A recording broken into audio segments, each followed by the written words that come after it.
kill the stress to the head. I'm tryna do more for the soul, way less for the bread. Yes sir, I take pack to the lung, kill the stress to the head. I see the things that they do way less than they said. Cause it's a war on the real, baby, look outside. A war on the real, baby, look out. Cause it's a war on the real, baby, look outside. A war on the real, baby, look out.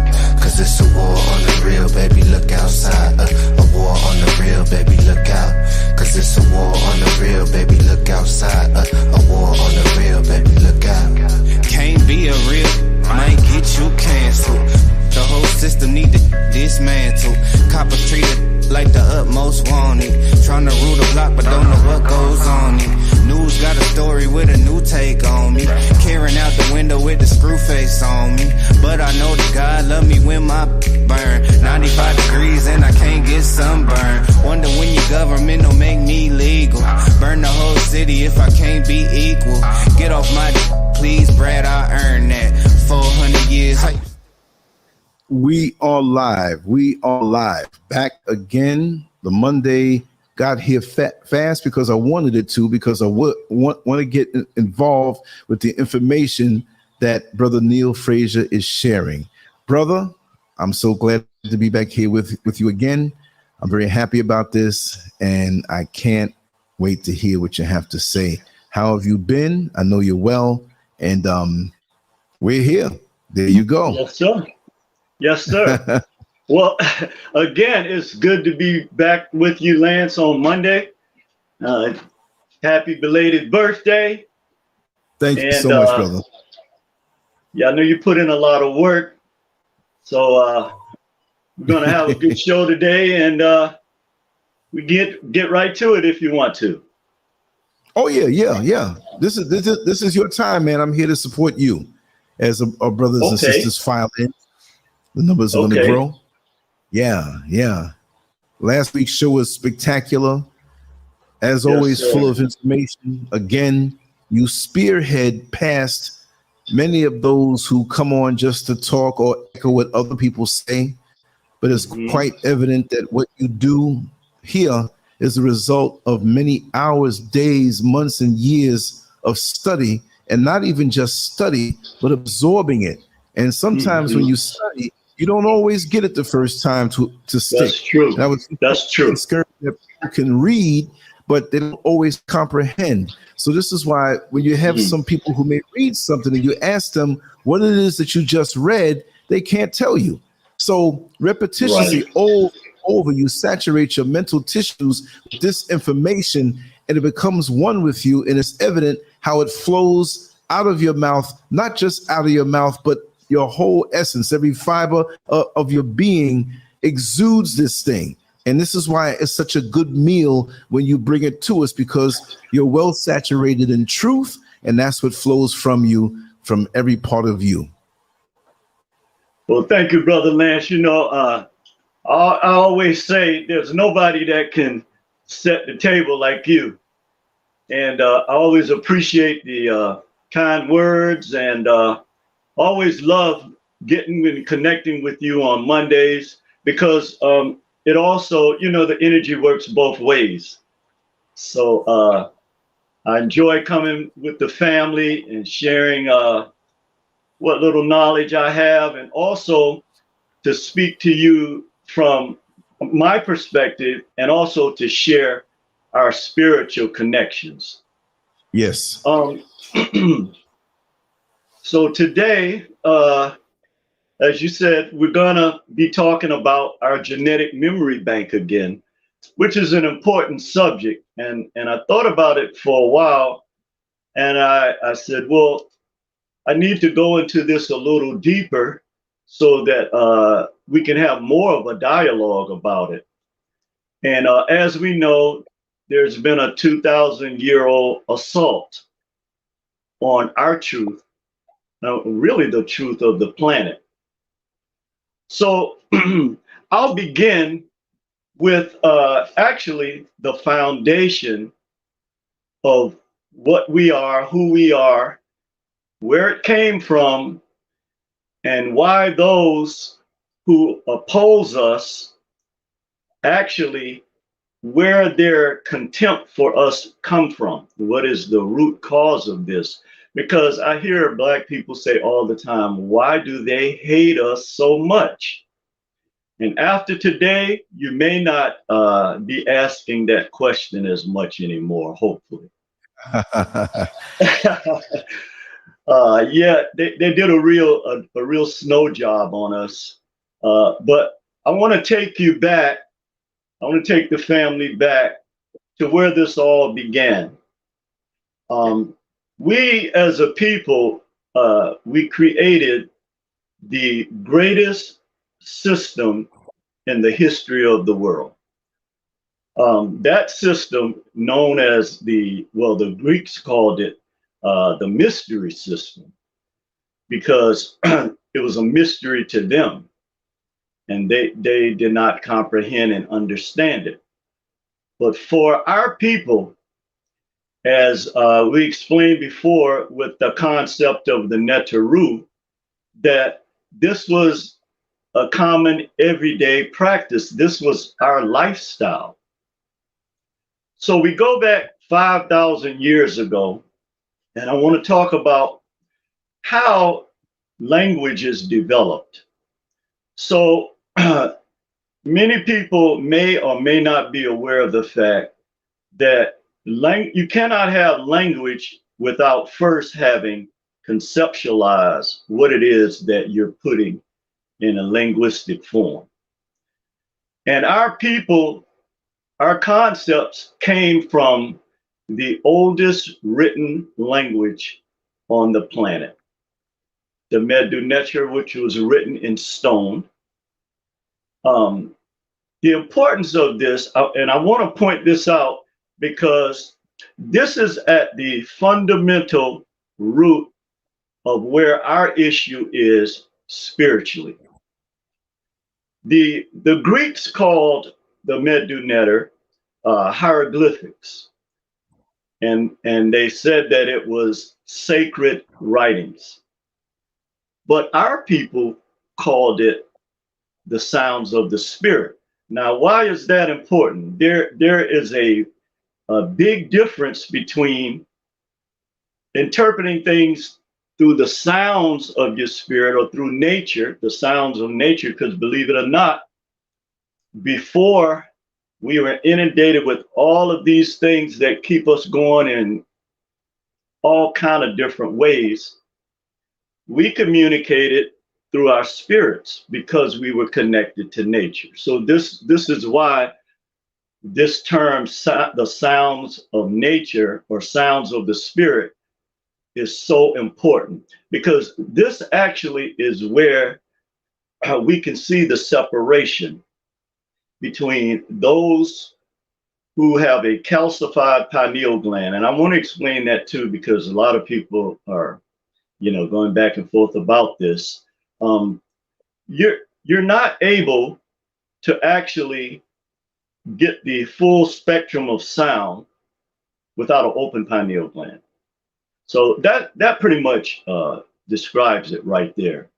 So this is why those who don't have an open pineal gland, even to this day, whenever they interpret something, they look at it from a one way or a 90-degree angle, as I always like to say. The importance of that is when they looked at the language, they separated its spiritual aspect. And this is why they called it sacred writings, because to them, this was just a manifestation of something that they had no understanding of. So what's the importance when it comes to our concepts about spirituality? Why is it important for us to know this, to know our original language, and how we have been severed from it and what it has done to us as a people? So it's important from a historical perspective, because it is the fundamental root of all languages, particularly the Semitic languages, which are Hebrew, Babylonian, Aramaic, and Arabic. And from that, it also has very important spiritual applications, which we'll touch on. Also, in East Africa and in Senegal, the Medu is actually a living language today. That there is a language that is practiced there in Senegal called Wolof that is like the splitting image of this 5,000-year-old language that our ancestors created. The first, or what they call the Old Kemetic language, and this is where the foundation was set, was between the 1st and 8th dynasties, 5,000 BC to 2,240 BC. The next stage was between the 8th and 11th dynasties. It was called Middle Kemetic language. And that was from 2,240 BC to 1,920 BC. Then you had the Late Kemetic language, which was from 1,920 BC to 1,140 BC. And then we get to the cursive as the language matured and came down. You got the cursive form of the Medu Neter, which is called Hieratic. And that was from 1,120 BC to 715 BC. And then you have the Demotic, which was 700 BC. So you see, during this whole period, 5,000-year period, that our people, and the way that the Medu Neter was constructed was based on what we produced from it was not only writing, counting, astronomy, geometry, algebra, anything that you know is science today or biology today. All of this came from our original language. The other reason this is important, as I mentioned before in the beginning, is that this language connected us to nature in a way that no other religion can or could. So before I go into why this is important to us today, I want to make something plain that we comprehend and understand that at the root of who we are and our chakras, this is still a part of our genetic memory bank. And this is why there's so much confusion with us, because it's like you're fighting something that's deep inside of you without your knowledge. So when our system, when they first came to our shores and they saw this, they didn't understand the full impact of our connection with the Creator. Again, they do not have the ability to do that. So let's look at a very important word in the Medu Neter. That word is called Sha Ah Sha. And the cartoon for that and the symbols for that is the trilateral symbol on both sides, and then you have the vulture in the middle. And so our people always use, and this is a very important point for us to understand is that when we expressed and communicated what was given to us by the creator creatrix spirit, we did it in symbolic form. Okay, we didn't use fancy words. This is why you're able to be deceived with these languages today, because when you're dealing with the sounds of the spirit, there's no deception involved. It is what it is, what's coming through you. The other thing that's important is that when we feel when we feel the sounds of the spirit, it has a different effect on us. So this is why when you go to temples or churches, why you get so emotional is because this is deep down inside your genetic memory bank. So this word sha'asha actually means respect.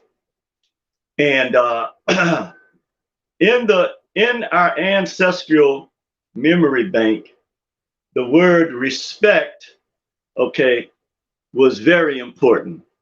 In fact, one of the oldest and most sacred practices that was called dirt in the Medu Neter is actually libations.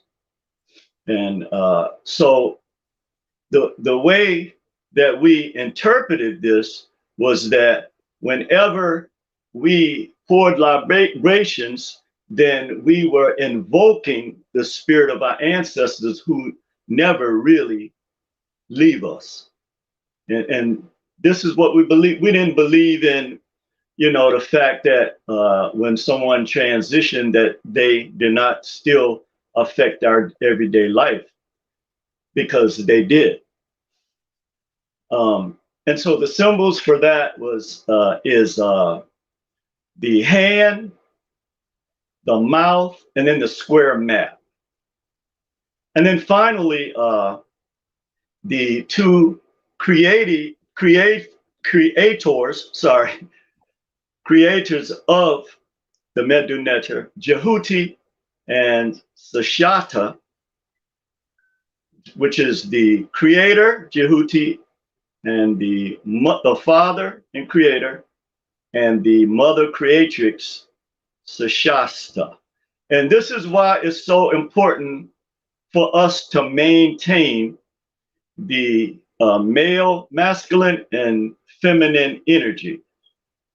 And so I'm going to explain to you why that was severed, and why now we have this corruption of this very important principle that actually describes the supreme creators of the universe.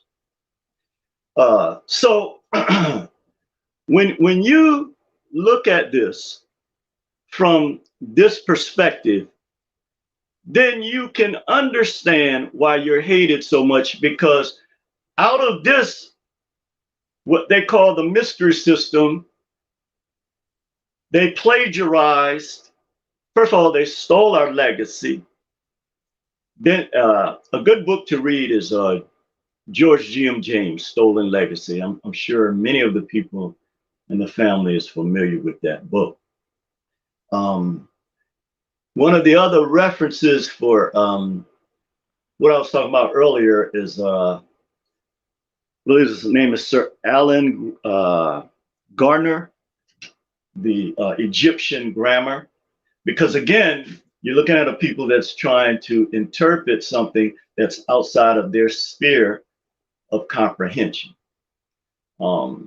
So the reason why this is important, I want to go back to this because this is very critical, is that when we look at our systems and the concepts that we produce from our systems, then it explains why this hatred towards us is so strong even to this day.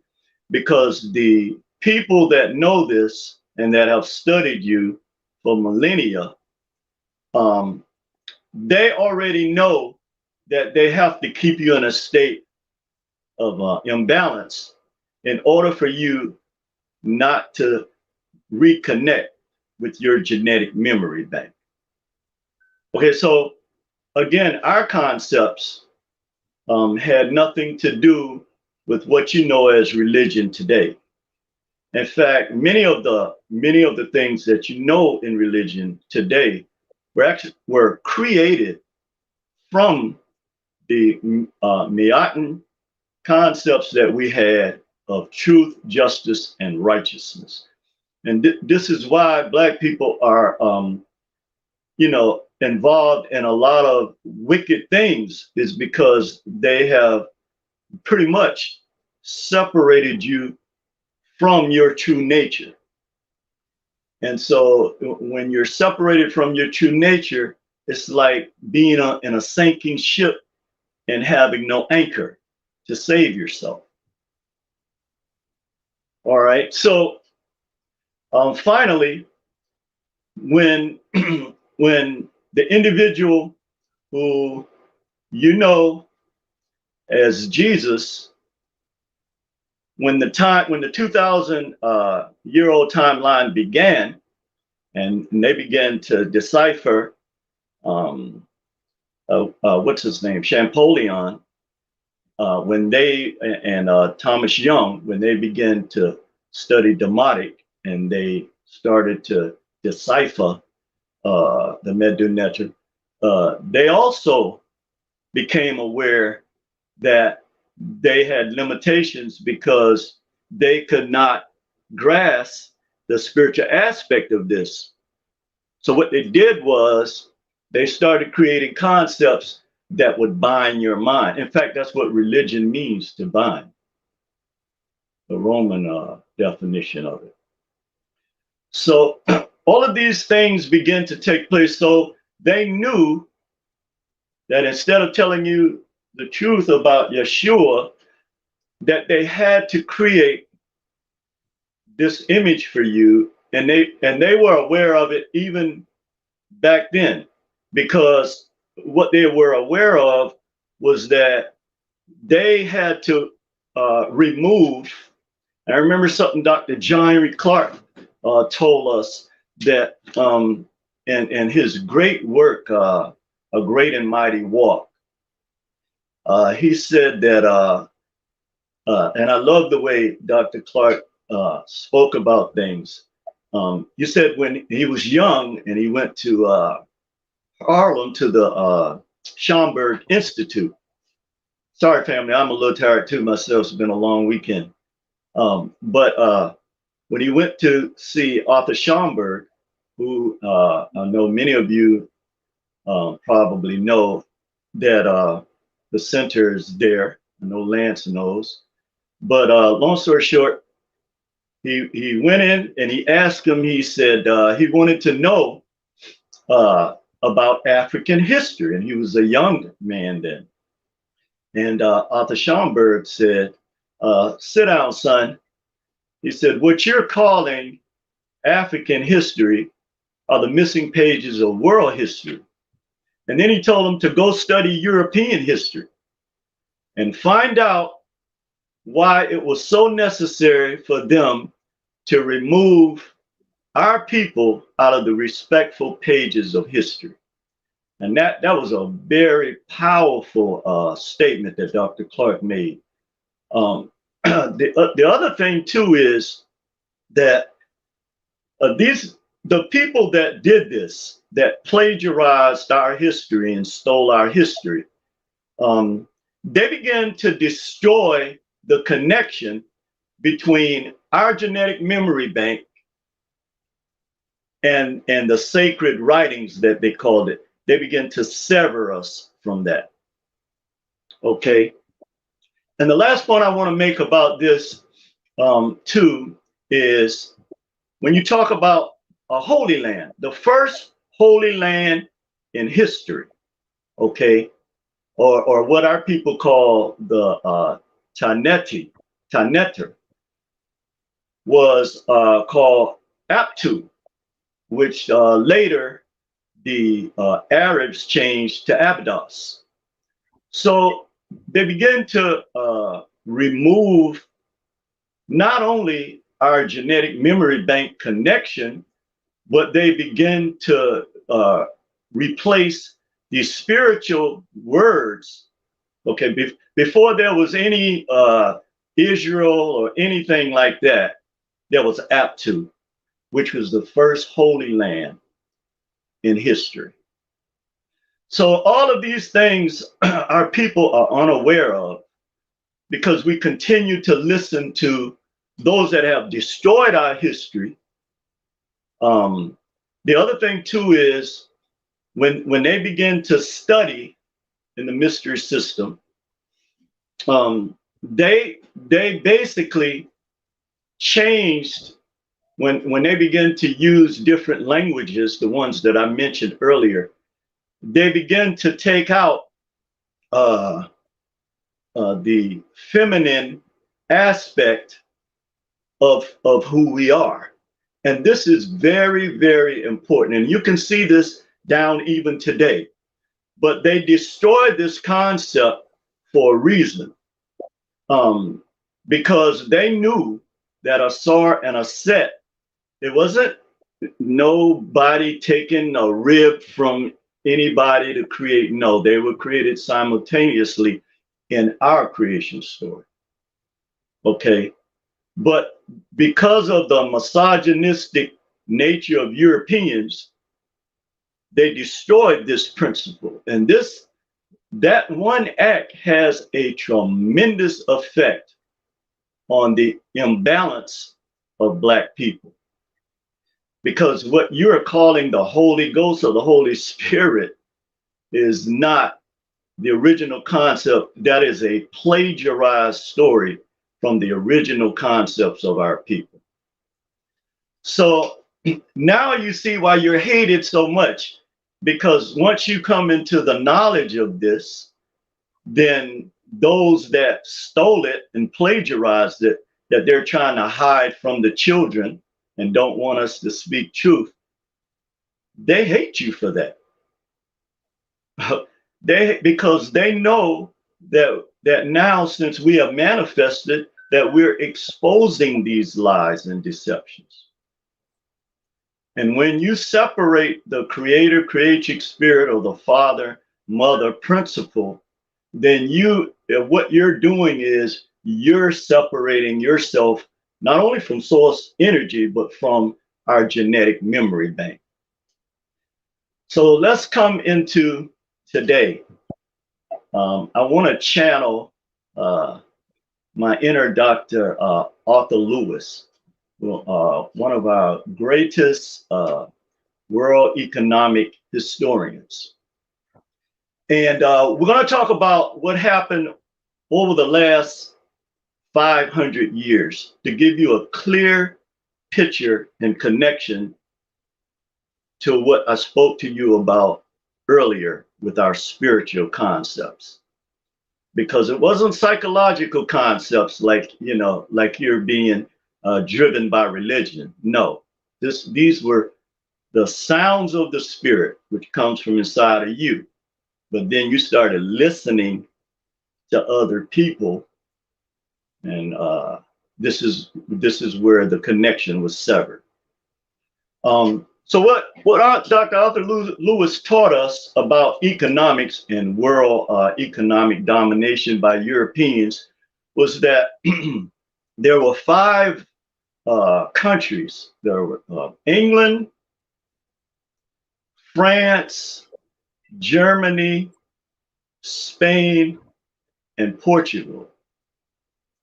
And these 5 countries, when they went into the motherland, okay, they didn't just take, okay, let me back up for a minute. So what they were able to do over a 300 to 400 year period was drain all of your resources, okay? But they didn't just take you out physically, okay? They took your unskilled and skilled labor.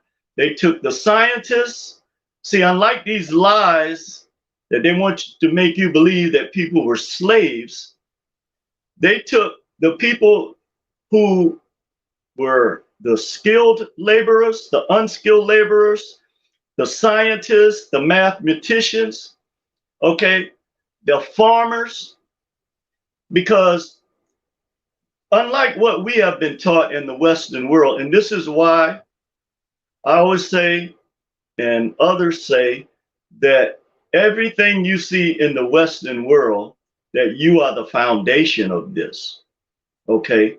But these 5 countries, they were able not only to take you out, but they took your resources and your technology, okay? One of the things, you know, they talk about derivatives and stocks and bonds and stuff. That's not real. That has no real value.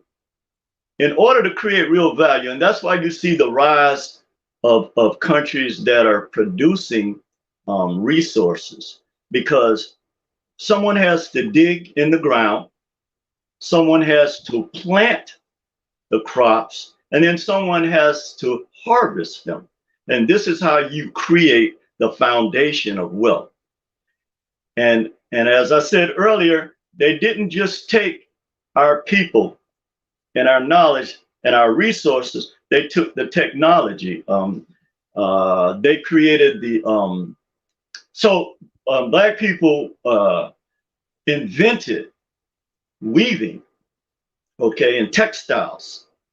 So they were able to take this knowledge and the machines that you created, bring them back to Europe and America, okay, and then they began to build what you know and what they teach in school, in the school systems here in America, the Industrial Revolution.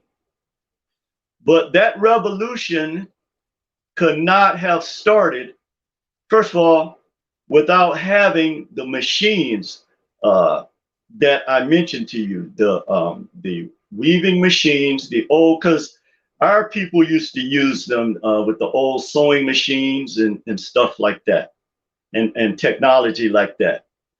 And they also had to have the people who had the knowledge of using these machines. So all of these things were, you know, came into play when they begin to, you know, take everything back to Europe and then America.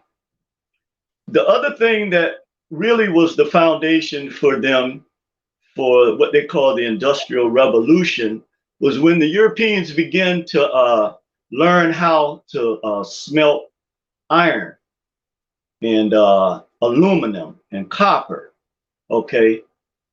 And when they learned this kicked off their Industrial Revolution. But when you go back and look at you can go to West Africa and see thousands of years that our people were smelting iron and copper and aluminum.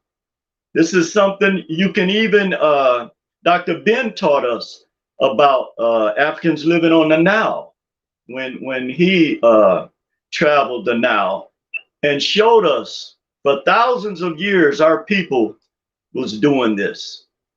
So all these lies about, you know, the people that you think are the smartest people in the world and all of this, you don't know that all of this came from you. You are the originators of this. Okay. The other thing that they did so effectively was that when they begin to build, because when they brought us here too, we began to build the roads, the levees. I don't care what they tell you, these lies they tell you on the History Channel. We know this for a fact. Okay. They began to build this. This is why they always tell you they'd rather give aliens credit than give you credit for building the foundational concepts of what we see in the world today. Okay, and we know this. We know this truth. So this is behind why they don't want, this is why we need independent schools, okay, like the Academy of Netter One. This is why we need platforms like the LanceScurv platform.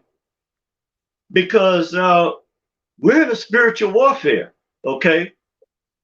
And if we don't put the energy back, like I say all the time, the third law of thermodynamics is that for every action that you put in motion, there's an equal and opposite reaction coming at you. Okay, so all of these things are responsible for the psychological and spiritual and physical condition that we find ourselves in today, because we have forgotten our genetic memory bank. But the most severe thing that is taking place now is that now they're removing, okay, anything that will make you even think about connecting to your genetic memory bank, they are removing. Even simple words like woke, they don't want you to use, or they'll demonize the word. And they'll demonize words in order to disconnect you from, because this is their MO. This is the only power that they have, okay, to psychologically disconnect you. They can't disconnect you spiritually. They can do it psychologically and they can do it physically. But what our people need to understand and comprehend is that our greatest power is in nature, the Netaru, okay? And so you don't have to fight no physical war. You have the greatest army inside of you, but you have to use it, and you can't be afraid to embrace it. See, this is at the root of our issue, is that we are afraid. Every other culture relishes in their culture. Okay, where I came from this weekend, these people love their culture. But the reason why we are denigrating our own culture, using all this wicked bastardized language concepts, is because we have separated from our original genetic memory bank, which was based on Ma'atan law of truth, justice, and righteousness. And this is in our nature. Okay, so when you have the kids and they're regurgitating this wicked music to satisfy these people who don't want our next generation to know this, then you have to fight back. You have to fight back, family. We can no longer sit on the sideline and get steamrolled. We have the knowledge. We know the truth, but you don't want to speak it. It's like, and I'll tell you where this came from, or where this comes from. And this 2,000-year-old plot to destroy you spiritually, with these unknown gods and this proliferation of all of these wicked and symbolic things that we're grasping onto, plays a part in this. You have to walk away from this wicked system. You cannot continue. You will not survive. Okay, you will not survive psychologically, spiritually, or physically if you continue to embrace the wickedness in this system.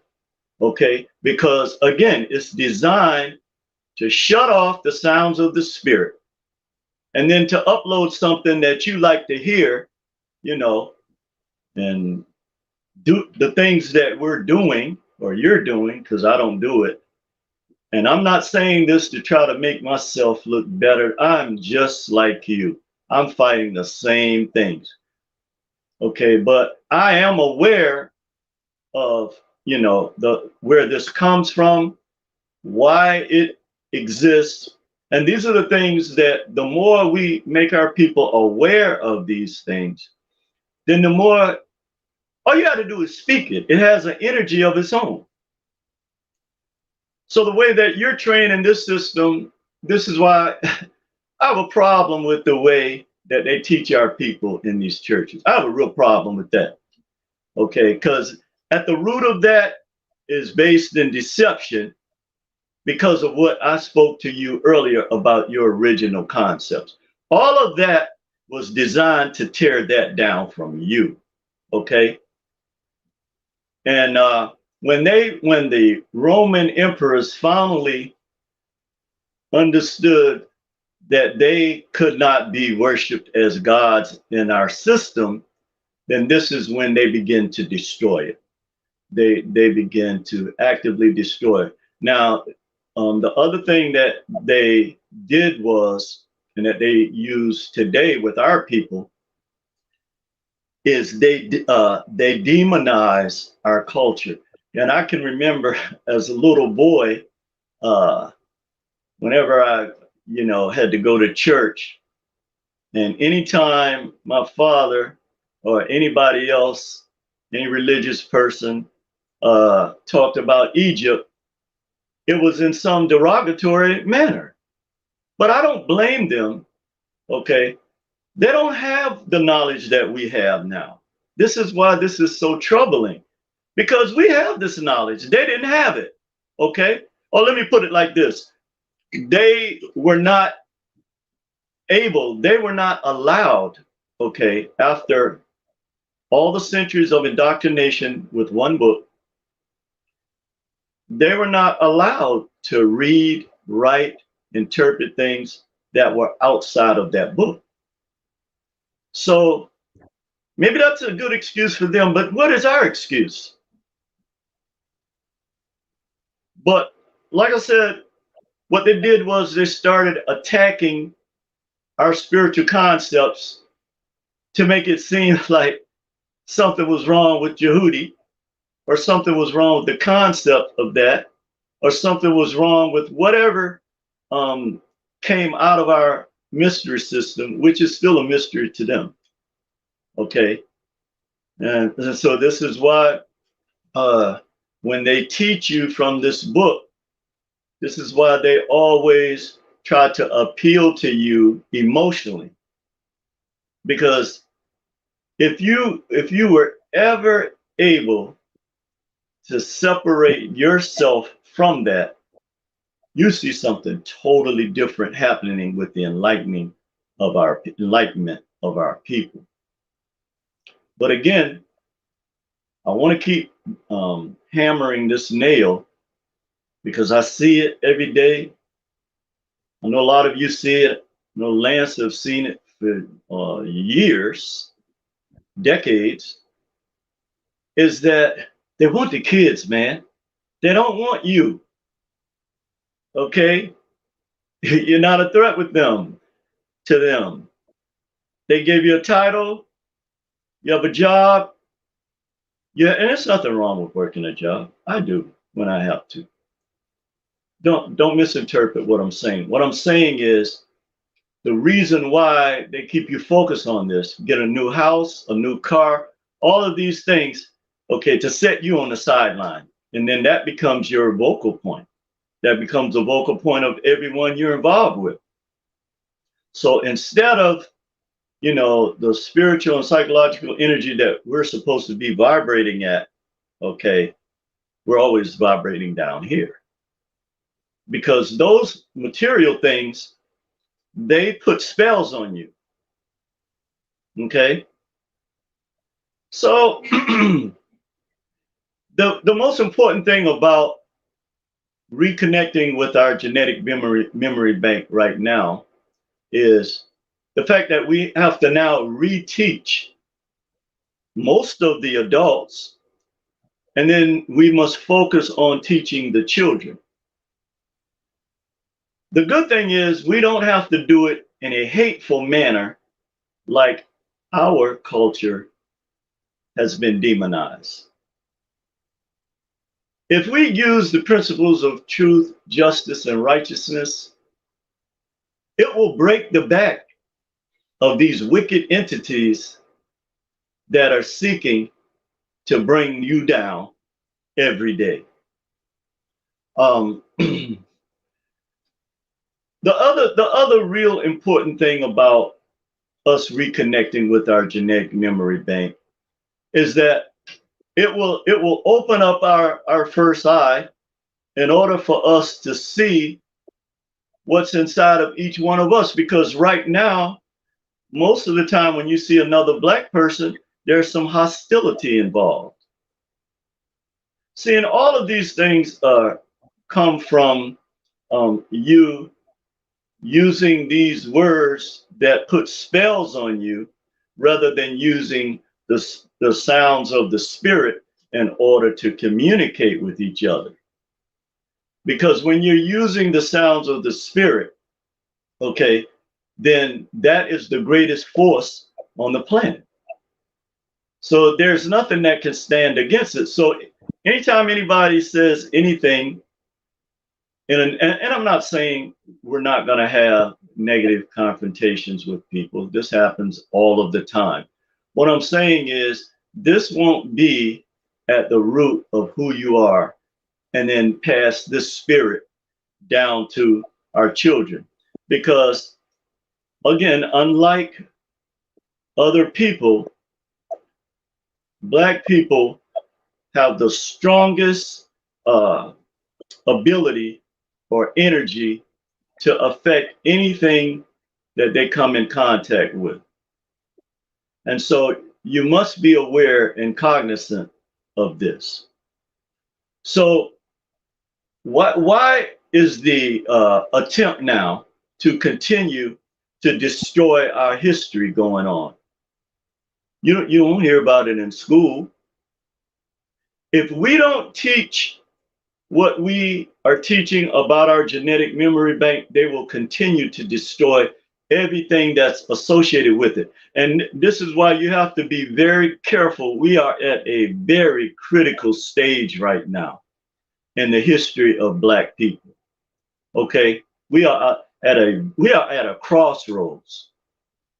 Okay, and if you fail to recognize this, to see this energy vortex that the Creatrix is now open for you to see, and you walk away from it, it's going to be a heavy price to pay, because the people that you're following care nothing about you. All you have to do is walk around in your communities to see that. Okay, that's all you have to do. The other thing that they use what I call the 1-2 punch or the counter punch, is that they keep you in a fog with religion, and then they give you the education that this is why you have people that are always asking us, well, where you got the proof? Where's the proof? Or where's your proof? Where is your, because we have the proof in Kemet. But where is your proof? Why did you have to take all of the artifacts out of our lands in order to build up or create a plagiarized history? Where is it? Where is your history? Why have you stolen our history and now you hate us because we are reclaiming our history? Okay? So I don't care if you hate me. Okay, and as a matter of fact, I expect that. I'd rather deal with a wolf than a fox, because at least I know the wolf that's trying to eat me. The fox will make you think that he's not trying to eat you, but he has the same goal. He has the same game plan, or I'm sorry, not the same game plan. He has the same reason, okay, for wanting to deceive you, and that is to eat you, mind, body, and spirit. So most of what we've been dealing with have been foxes, even to this day. They'll smile in your face. They'll tell you what you want to hear. They'll pay you. They'll pay you what they won't pay brothers like Lance and other people that are clapping back at them. But they'll pay you to walk away from your genetic memory bank. And this is very important. And this is why we have to take our minds and eyes off of materialism, because no matter how much you accumulate, okay, you can continue. If you're not using that to build something, it doesn't mean anything. It's not going to help you at all. And this war is getting stronger in terms of the weapons that they're using. Okay, but these weapons are only effective on us because these are things that we validate or we put value in. The minute you take value off of what they have taught you to love and this wickedness that you're worshiping, the minute you take your mind off of that, you'll see a major difference with our people. Okay? The minute you grasp the fact that they are continuing to demonize anything that's connected to us, to our origins, to our original concepts, to our languages, to our language that they created languages from. The minute you recognize that, you don't have to be an expert on the Medunet. I'm not. Okay? But you do have to look at the concepts.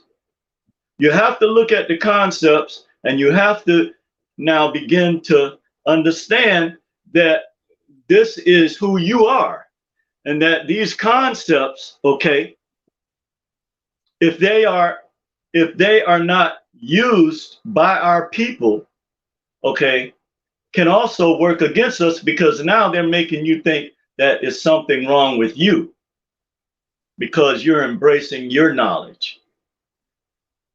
So again, in the Western world,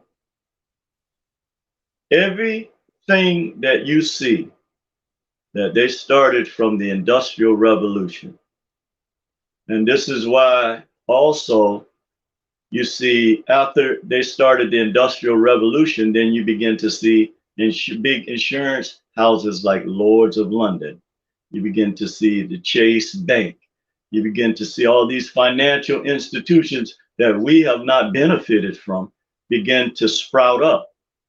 And it came from you digging in the soil, you planting, our farmers planting in the ground and harvesting them. It came from Benjamin Banneker and George Washington Carver, scientists like that, okay, that built the Western world's financial institutions. Okay, so I hope this, I'm not sure if I talked, how long I talked, but if Brother Lance, if you want to do, I know, and it's good. I like the energy with that. If you want to bring in people to talk or discuss or what have you. Sure. Let me drop the link right in the room. Okay. We got it here, and let me see. It's a beautiful thing, the communication. Yes, sir. It really is. And you know, I'm not sure why the urgency is not there. Like, one of the things that I always get from you, brother, whenever I see anything you produce, you get that feeling of urgency. You know what I mean? And this is something that's missing. Our people are walking around in a fog, man. It's like that religion and education is knocking them out. It's like, seriously, how could you not see this? How could you not see this? Right. So many are docile. Yeah, no, sorry to cut you. No, I just wanted to say so many are docile. And state that we're in collectively, we need to have more of a sense of urgency. But how are we going to have a sense of urgency with no game plan, with no map, with no? If you don't know where you're going, you're not going to have a sense of urgency. And you know, there's so much when I observe, because jobs that I've had, you know, like working in the jail, working in prison, driving the bus, I have nothing but time in those days to observe people. I was always like that from young, single-digit ages. Yeah. And you can see who in a crowd who had something to do, somewhere to go. Now, I know you're not going to always be in that zone, because you might be off, or you take off from what your endeavor is, because that's very important also. But collectively, over time, seeing some of the same people in the street as I drove the bus, a lot of them just, if the wind blew one way, they'd go that way. If a friend said, come take a ride, and you know, nothing wrong with that, but there was just this lackadaisical thing. Me, I'm trying to get it. Okay. I mean, it's not, I'm like O.J. Simpson running through the airport in that commercial from the 70s. But I mean, sometimes I'm like that also. You see? You know? And yeah. And see, that and the finances. You see, I spoke about this the other night on the conference call. I just want to bring up this point. It seems unrelated, but it is. Out here in Ghana, many people, some are nice and some are not so nice, but they can read you and your enthusiasm as you move about. And then you know them and they talk with you and stuff. But the funny thing is that I've learned that many of them equate your enthusiasm in how you walk. And they don't say it's how you walk. They don't read it that way, but it hits them when you're going somewhere and you're coming back and you got to run back out again. You're looking to get this thing, or you have a camera in your hand, and they equate that with, not with hopelessness, but you have a goal and you have a life, and they actually equate that with money. Oh, you must have you have a lot of money. No, I have a lot of enthusiasm. We like to have money directed, and those who after the money, who go after the money aimlessly, gain nothing from the money. So chasing after money is not enough. You better have a place to put it. We all know the experiment taught to us in school when we took the magnifying glass in the sun and held it off the newspaper. The sun is very powerful. We have redirected the rays in a very focused fashion to burn through that paper. So it wasn't just, oh, wow, it's burning. That showed me that when you focus your energies, you can burn through anything. Yet many of us want results. We want the results, but we don't want to put the focus in. We don't want to walk with that sense of urgency. So we're not going to get anywhere. But then we're strange to those who don't have the focus, who have the focus, who have the direction, and don't think with a mind of hopelessness. Because I know for a fact, I say challenge, but I'll say the word problem, that every problem has a solution, whether you know it or not. It's up to you to take the time to dissect the circumstances and figure out what the solution is to the problem. And again, problem, challenge. Challenge is energy and positivity. Problem is weighted down and negative to me. If you keep saying, I got problems, it just makes you want to go down and sit down on the curb and just stare off into space and not do nothing about it. But when you say, I have a challenge, it activates something inside And if I am a champion in life, even taking certain steps back or what some would say are losses, which I don't believe in a loss, that thing called loss, opportunity to learn. That's right. So I'm a champion. First, you must know that you're a champion. And first, you must know that you're equipped to surmount anything put in front of you, right? Now, once you know that, now see, many people won't like you for thinking that way. To heck with them. We all are champions, whether we know it or not. But I'm a champion. And anything you throw at me is no question. A problem, what I call a challenge, I'm going to whip because I'm here to do that. And that makes me learn and it makes you learn. So the mindset is very important. The sense of urgency is very important. And we have to change our thinking to get out of this muck that is put in our mind. The sugar in the gas tank that stops our mental faculties from working properly. You see what I mean? I can go on forever. You got me hyped because when I'm listening to you, man, you jump. Now, anybody who wants to come on in and you know what I found out too, brother, about here it is again. Oh, okay. Yeah, go ahead. Go ahead, brother. The link is there. Click it, y'all.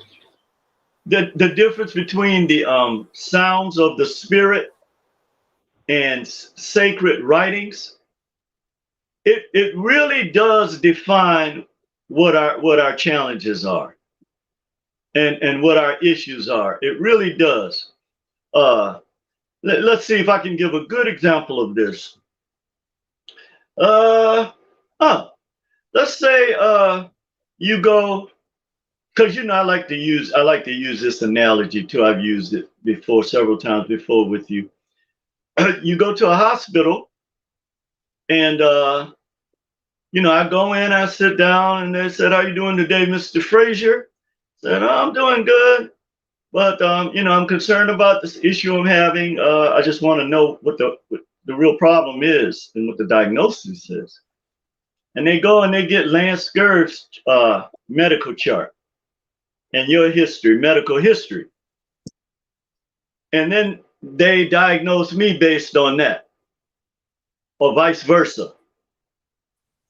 Now, how in the world are you gonna diagnose anybody with the medical chart of another person?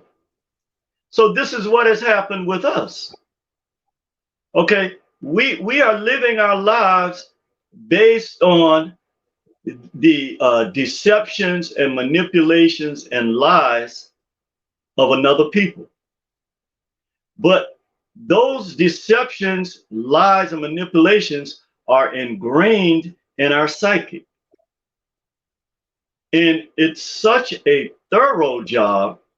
They did such a thorough job that not only did we disconnect from our genetic memory bank, but we refuse to say, okay, I'm going to step outside of this now that I'm aware of this, and then I'm going to share this energy with other people that I meet. But more importantly, I'm going to teach my children this, and I'm going to pass this down to the next generation. But an interesting thing happens when we begin to try to diagnose our issue. There's always going to be somebody, usually a preacher or someone like that, that's going to reinforce, okay, the sacred writings and remove the sounds of your spirit that's talking to you. When the creatrix is talking to you, you don't want to hear that. You want to hear when somebody is saying something that's already in your psychic or quoting scriptures that will make you feel good. But life is not always about feeling good, okay? Matter of fact, pain is necessary, because when you have pain, you're forced to act. And if you any kind of anguish, psychological or physical pain, or you're gonna act. So the most telling thing about the wickedness of this 2,000-year-old destruction of our history and our genetic memory bank is the people that have constructed this know the truth. So what does that tell you when somebody is deliberately mislead? Just like if you found out somebody you know has been lying to you for all these years, there's no worse feeling than the feeling of betrayal. And when you know, many of our people they love these concepts that have been given to them, these false concepts and lies. They love this stuff. And when you try to tell them anything different, they'll cut your head off, bro. Whenever you try to say, okay, well, how about let's looking at it from this angle? It's that dogmatism. And see, the reason why this dogmatism exists in religion and education, because the people that constructed it does not have the capacity that you have to see things in a 720 degree metaphysical and physical way of seeing this or comprehending this. Also, the sounds of the spirit. Now, we have a misconception about sounds. It's not just auditory. And this is something I came into the knowledge of as well. It's not just a sound, auditory sound you hear. It's a stimulation in our spiritual minds that has been cut off. So all of these things, when you disconnect from the world's oldest language and the concepts that were created as a result of this language, then now you are following a language that is foreign to your spiritual makeup. And this is so very important. You know, the thing that I always look at how what type of evil would cause a people to pass down a 2,000-year-old lie that people from other millennia have to agree with this lie. This is, brother, this is very, very critical when you look at this. Mm-hmm. When you look at the institutions that they have built, these institutions continue to teach lies to our people.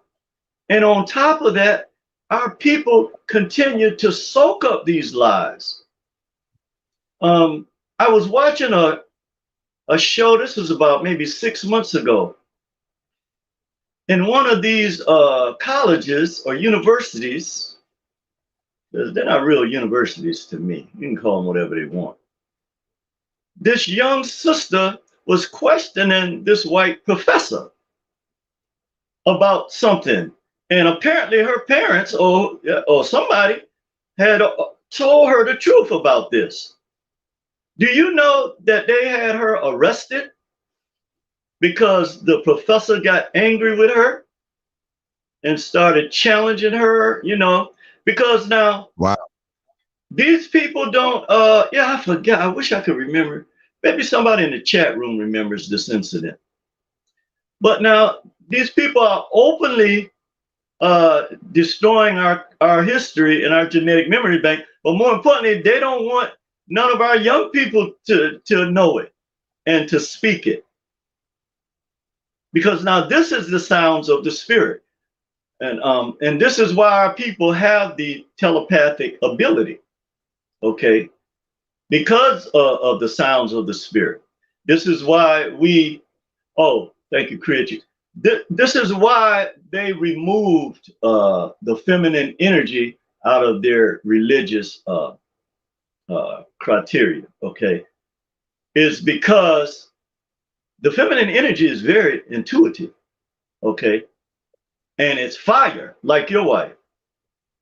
Because a real woman, you have to deal with her. This is why our brothers have problems with our sisters, why they running to these other women, is because they'll let them get away with stuff. Okay. And they'll and I know a lot of brothers get angry at me for speaking this truth. But the thing is now our women are under tremendous stress as well, because we are one. We are a netter. We are one. We are netteru. We are twins in the spirit, male and female twins in the spirit. Okay. And when you separate that, then now you're letting this evil energy come in and take over. So, you know, again, we're at a time where this fire, okay, is going to start burning up stuff. Okay. Now, one of the things that I have with the sisters that the brothers complain about a lot is their delivery. Okay. And the energy, the negative energy that they put behind what they're expressing. Because again, man, we got to talk about this stuff, okay? So people can get upset with me all they want. A lot of our Black men are still stunted at 14, 15 years old emotionally, okay? Many of them have been raised by women. This is not to put down any of our brothers. Then when they go to school, they're taught by white women, okay? So all of this has an effect on them. This is why I'm not so hard on our young brothers. I know what they have to deal with. Now, when we were growing up, we had real men dealing with us, okay? We had real men dealing with us, whether it's your father, brothers, uncle, whoever, friend of the family. Well, they step to you correctly. But now, again, it's not what you say, it's how you say it. And it's not what you do, it's how you do it. And so the issue I have with our sisters is, rather than them using the fire, okay, to show you and to burn up stuff that shouldn't be there, they use it for like what they learned from these people in this wicked system to attack you and tear you down. And see, in the Black male chakra, what many people don't know is that Black men want to be kings to their women, but they cannot take the emotional pain of how it's being directed towards them. And so both sides got to work at this. Why can't you say nice things? Or you wake up in the morning, how are you today? How did you sleep? You know, are you feeling okay? Is there something I can do for, you know, it doesn't take a whole lot, because the energy that you're creating, okay, the kids are picking up that same energy. And this is why they communicate with each other, what they call battling each other.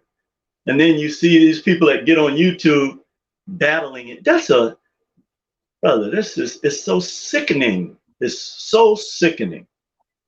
And, you know, the most sickening part of it is a lot of them have something that could really help our people.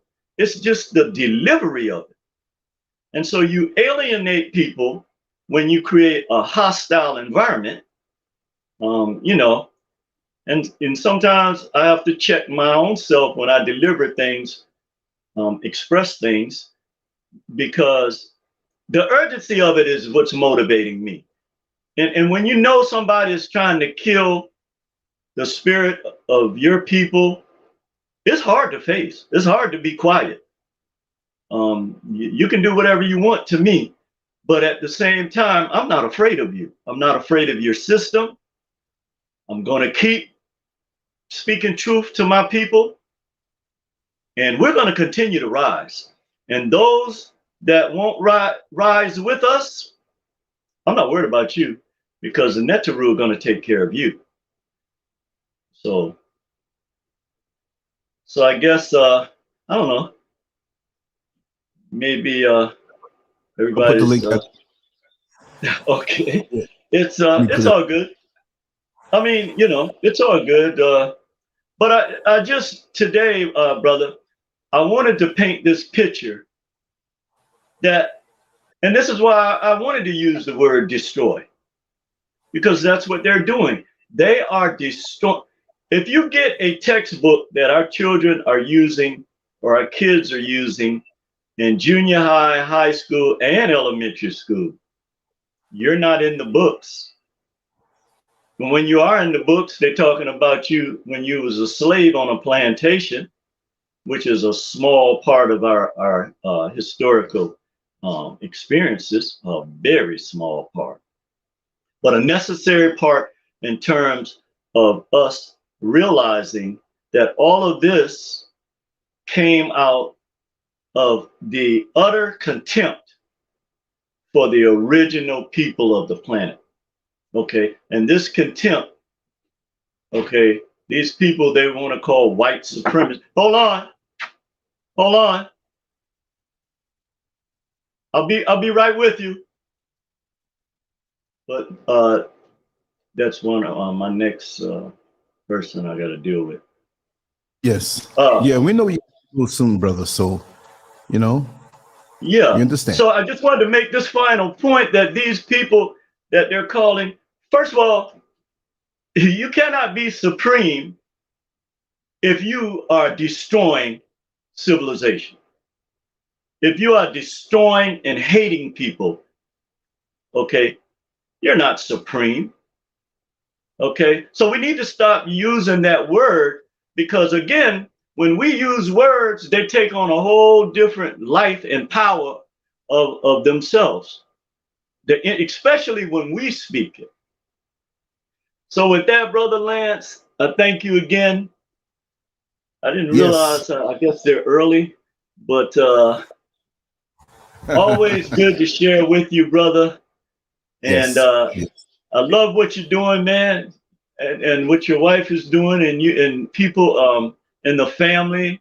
A lot of them, you know, I recognize now, and I keep, again, I don't like to call names because inevitably you're gonna miss people, but I have learned some names. I'm going to speak them so people will know I pay attention to them, because nobody wants to feel like they're being ignored, right?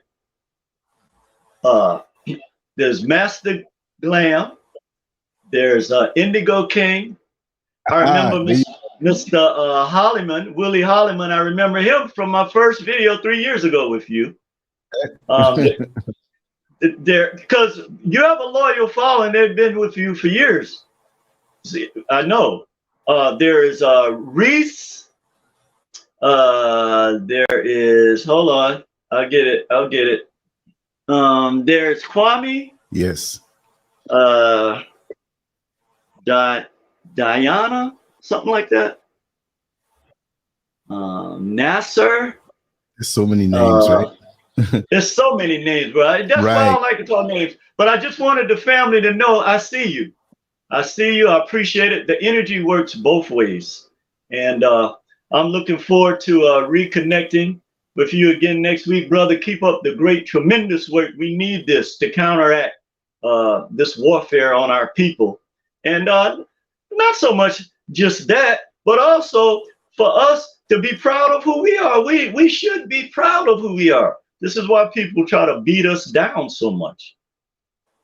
But with that, brother, keep up the great work, and I'll be in touch again with you soon. Peace and love. Sure, definitely. You wake up in the middle of the night, send a message. If I'm up, or just call me, wake me up. I just hit the table, hit some buttons, boom, and we're here. Thank you so much, brother. Yes, sir. Appreciate it. Have a good day. Definitely. All right. Peace. All right. Yes, everyone. I'll wrap a little bit. Let me see. We have time. Let me see what time it is here. Oh, yeah, I have enough time to maybe put something together in another hour or so. We have Positively Angela coming on tonight. I'm going to make that link after I finish speaking. I'm just so appreciative of Brother Frazier coming on and consistently dropping the knowledge.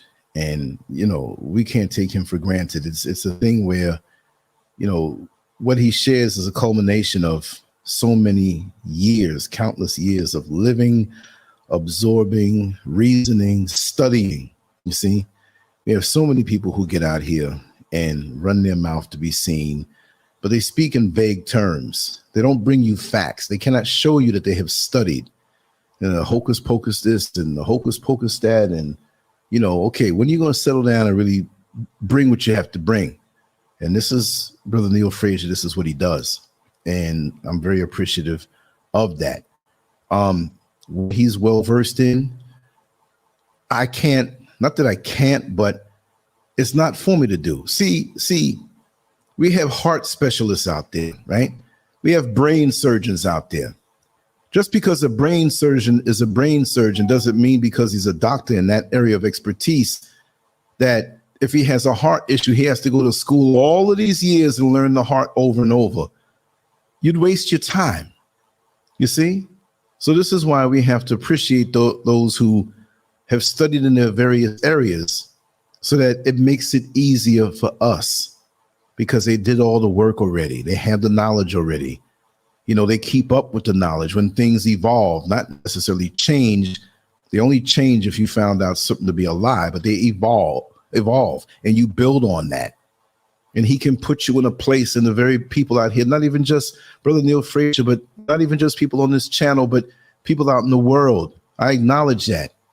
Those who have studied and dedicated their lives to a certain area to be able to present it to you in a full package. We have to think that way. So we have to go and weed out those who get on because of their egos, or they get on because they want to verbally plagiarize somebody else's word. Are they coming to a point? Tell me specifically what it is that I have to do. Tell me specifically what it is that I have to know. So many people never get to the point. Brother Neil comes and boom, he tells you facts. And he tells you how certain things are affecting you. And he said in this little over an hour, I mean, hour and 20 minutes is hour and 21 now. He got off a few minutes ago, hour and 15 minutes. So much more than these vague charlatans that get online and keep dangling the carrot in front of you instead of building you up. It's real knowledge, when it's the results of real study, it can tell you something concrete. You see what I mean? Do you go to a restaurant where there's no menu and they say, well, we have food. We can give you food. Well, what kind of restaurant is this? You know what I mean? How do you go to a mechanic and there's no sign or any way of reason to know what prices they charge? Tell me, this is what I need. I need to know how I can get this done. There's so many people out here who just say, wake up, wake up, wake up. I thought it was Marvin Gaye singing the way some of these black folks get on talking about wake up, wake up, wake up, wake up, wake up. Let's make love tonight. And that's about all y'all are doing.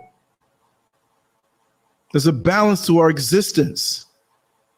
It can't be just seeking hedonistic pleasures. Like I said before, we've got to come out of our comfort zone. It's okay to be in the comfort zone. I like a nice pillow under my head, but I'm equipped and I'm ready to sleep on a concrete cold floor with no cushion, just my hands clasped behind my head, and I generate my own heat. You got to be ready to get out of the comfort zone. In this time that we're in, unfortunately, some of us are going to have to seriously get out of it and be pushed out of it. And we're going to be shocked because we're not ready. I'm not a doomsayer, but you have to be in a state of preparedness. You have to be in a state of readiness. You don't have to get ready when you're already ready, right? So when stuff hits the fan, you're prepared already on all levels to improve yourself. I'm looking forward to being the best version of myself in my entire life on all fronts. And I'm 60 years old. And I'm looking forward to my best days. You can't think any different. Oh, I'm on my downside now. So, I guess all over from here, man. Let me just go on over there and grab me a Heineken and a joint and just live my best life. You ain't living your best life in decline.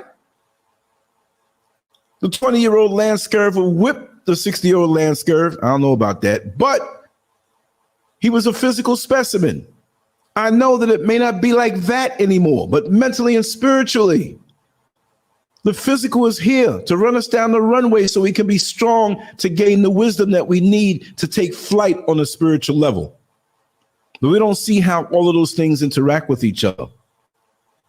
And I want to give a special thanks to Sonia Cotton. I'm a player. Look, I'm not trying to make no cult, but I like that. She said Scurvites. I'm gonna get a shirt with that on there. And it's not about me, but people have their little terms that they coin, and forever you made it. That's the official one. Sonia, you did that. That's your fault. Lance, why are you trying to put this name on? You trying to make a cult? No, that's something funny Sonia said. So we're gonna put that on a t-shirt. I'm a Scurvite. Some people they ain't gonna like it. That LanceScurv is getting to his head being up on there on them shows, and he thinking too much of himself. He trying to form a cult. Well, I'm just doing this in a playful sense to bind us together.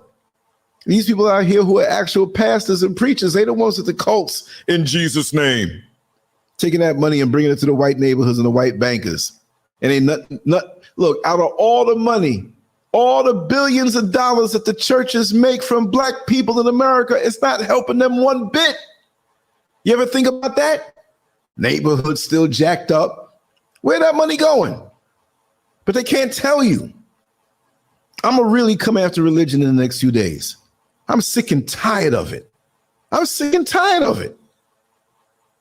They're not building anything up. They're taking from you and sucking from you. Permanent leeches. And all you do is get an emotional release. Emotional masturbation. It's not even real. And you get this enthusiasm for the next 6 days until the seventh day comes back. Some of y'all go to church on a Wednesday. Got to get more of it. But it's like filling a bucket up that has 25 holes in the bottom of it. You never walk away full. You never walk away full in your spirit permanently, and you never walk away full with the bank account, because you'll take your last money and give it to that daggone church. That damn church. I'll say it that way. Now, there are good people with good intentions who don't know. I'm not cursing you out. And there are good pastors who have a good thing, but they're blind. When I say good pastor, I'm not saying the system's good. I'm saying they think that this is the way to go, and they have good intentions, and they have done good things, but they're in a wicked system. If I have the intentions of taking a bath to get clean, and there's feces in there, and I'm scrubbing myself with soap and feces, I shouldn't be surprised when I come out stinking. So you got to come out from that. You got to come out from that and think anew.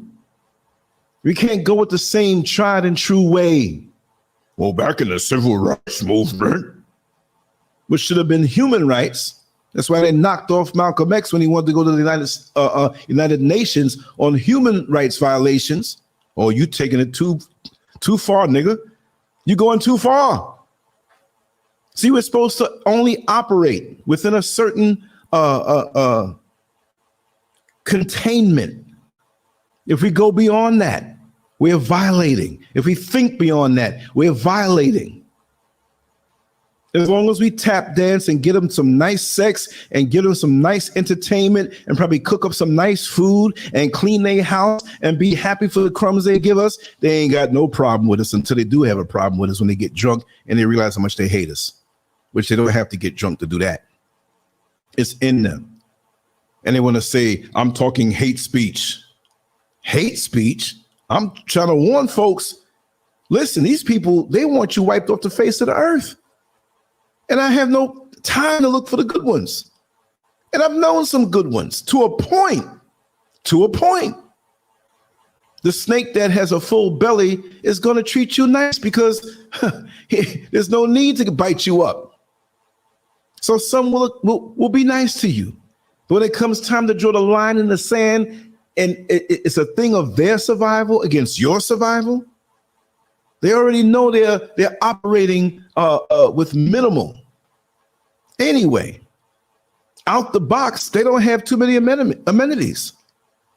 If the locust people, the ICE people were vehicles on a showroom floor, see us as a people, we got the AC, we got the electric door locks, we got the electric windows that go up and down.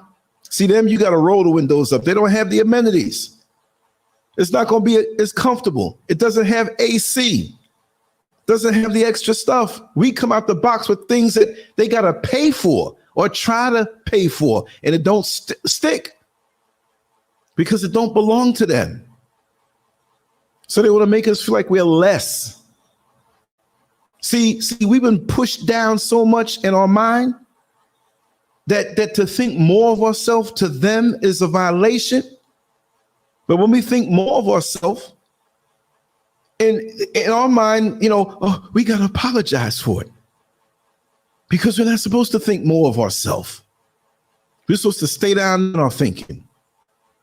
We're supposed to always be subservient to them. Why can't you be subservient to your own people? And why can't we be subservient to ourselves and go after our own causes? Listen, I'm raising more hell from this point on at 60 years old than I ever did in the prior 60 years. Even if I do the whole 60, the next 60 years in 20, and we'll see how things go beyond that. I want the best and I demand the best out of me because I was made by the best. Don't you know that you made by the best? I know I'm made by the best. And I'm equipped to anything I put my mind to, I can do and do excellently. And sometimes we need to hear this sometime. We all know this here in this chat room. I hope we all know this here in this chat room and beyond.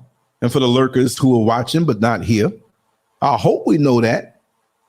I hope our sisters know that they're not just a plaything, that beautiful body that you have and sensuality is a gift from the heavens to your king when it comes time to deal that way. But you are not just that. The world has stripped away all the sanctity and the majesty of who you are. Just strip you down to something naked to satisfy their lust. I'm out here in a crowd, God. I've been to all the slave dungeons out here in this part of the world. And they have one, I believe it was one, either Cape Coast or Elmina, which they're in the same area. And they have a balcony straight from, I hate to say it, but that's what it was, the slave master's quarters. But we were not slaves, but that's what they called themselves, slave master. So they're the master over us. And it had a wonderful view, his bedroom, to look over the ocean. Oh man, you couldn't see a better view. And the next time I go in there, I'm gonna go up in there with 2 cameras blazing. And that wonderful view, he can walk over a catwalk and look down to the sisters that are being brought in. And they're in transit. They're getting ready to get shipped over into America. And he's looking down and he may say to those down there doing their job, their wicked job, yes, that one right there. Ooh, look at her. Make her turn around. Yeah. Oh, yeah, her too. I think that'll be enough. Wait a second. Oh, no. I got to have her. Send them up, clean them up, feed them, and send them to my quarters for my pleasure. And with that wonderful view, they were made to serve, and they don't tell the whole story. Do you think he just sat there with them nude, just looking at him? They were there to serve him in his mind. So he had them in unison doing all kinds of things that are wicked until he tossed them back, and the next day one of the next batch of choice women. And that's how they see you. Very few of them see our sisters to respect them. They will feign respect, but it's only to get to the goods, the mystery, the fetishized thoughts. You can hear them. I heard them lots of times. They don't think I'm listening. Have you ever tried a black gal? Yeah, I had one of them before. And that's what they do. Where you think the term honkies came from? Because of the white men going into the black neighborhoods and honking their horns at every well-shaped black woman that they could do that to. Because they felt all of them were prostitutes. Honkies. But many people don't know about that. And that's how they've always been with us. And when they see a sister with her man, she's the queen and he's the king, and she shows respect to her man in his world, he should not, as a black man, should be getting that respect. That burns them up. They don't like to see us get along and build. They don't want to see the man submit to the woman and the woman submit to the man. And submission doesn't mean anything that bad that in the Western society they try to make it seem. You know you a man, you know you a king, you know you deserve more. And they have trained the minds of many of our sisters to look at us as less. And that one who is in charge of his wicked system makes sure you get paid less. Make sure that they watch you hard, that you slip up and you get shackled to some kind of crime or some type of thing that keeps you from spreading your wings to go higher. And an unwise sister will look at that and say, you are less, because she doesn't know.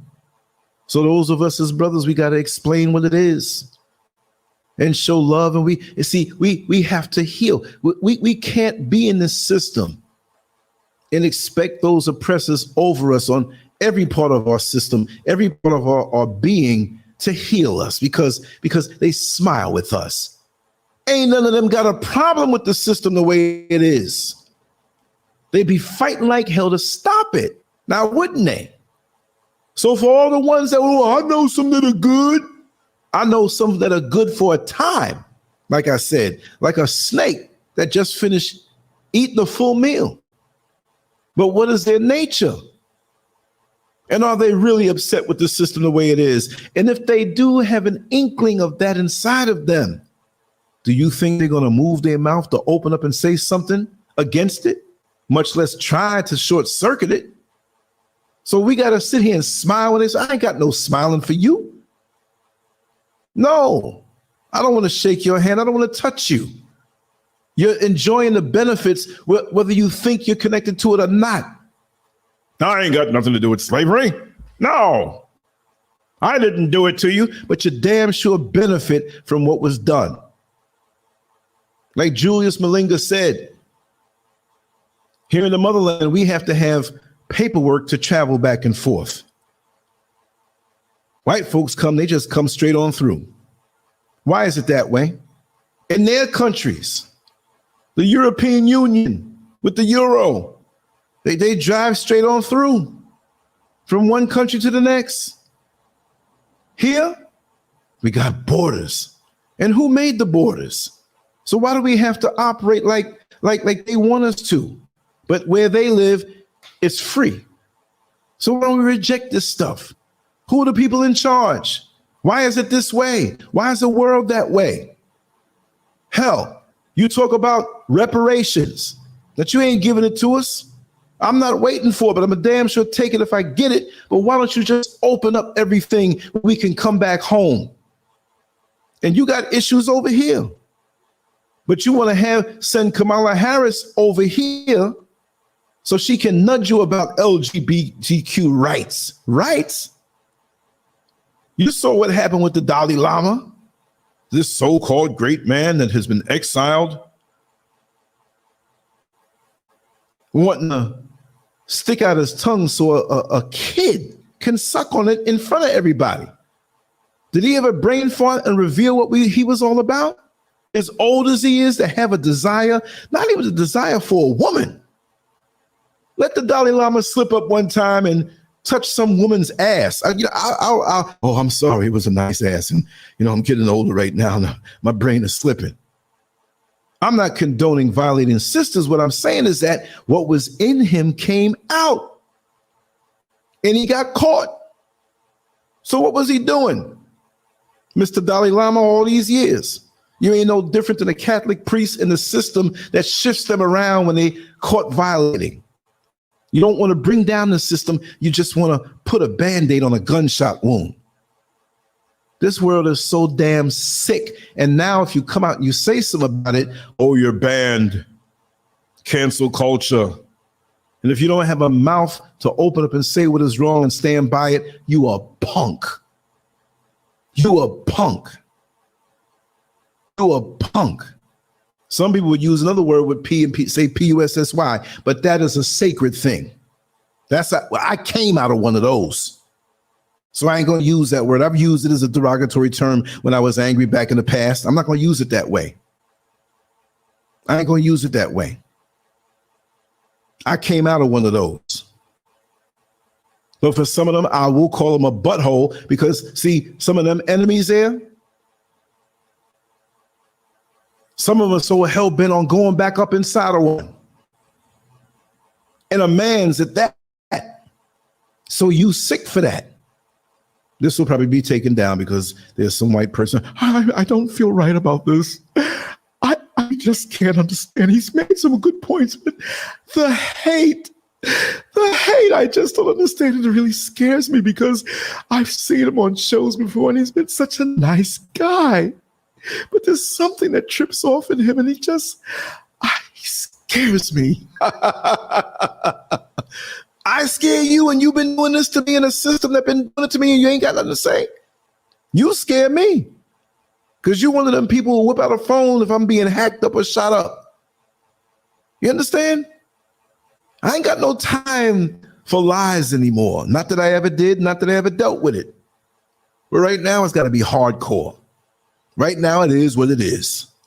Y'all don't like us and some of us love y'all and you love them who lick your boots. I ain't got no love for you. I ain't got no love for the system. And I will be clapping as it self-destructs. I just want my people out of that place or away to a safe place when stuff starts dropping. Because it's been a long time coming, America, and all those who are connected to you all over the world, your NATO nations. If they connected to you and echo the same thoughts that you have, then they are enemy of mine. The system of America is my enemy. I feel so much better over here where I am. The system of America has made me sick. I have not manifested any physical sickness, but that feeling of disease and feeling sick, not operating to my fullest capacity. I got so much energy now. It's like I don't got no time to go to sleep. I'm like, I got to do this. I want to do. Wow, I'm free. And they don't have the trinkets and baubles and rubies I used to have. We build a little place, we grow our little food, build a little wall, secure it down. I'm good. And some people think that's too much for me. I was slaving all my life. So-called Uncle Sam ain't my uncle. Taking taxes, IRS not even part of the government. A Jewish run organization, and they still getting billions of dollars from America that we pay into and we built. Nah, I'm getting out of this party. No, and time flies. And for me, the next 20, 30 years going to fly fast. Fast.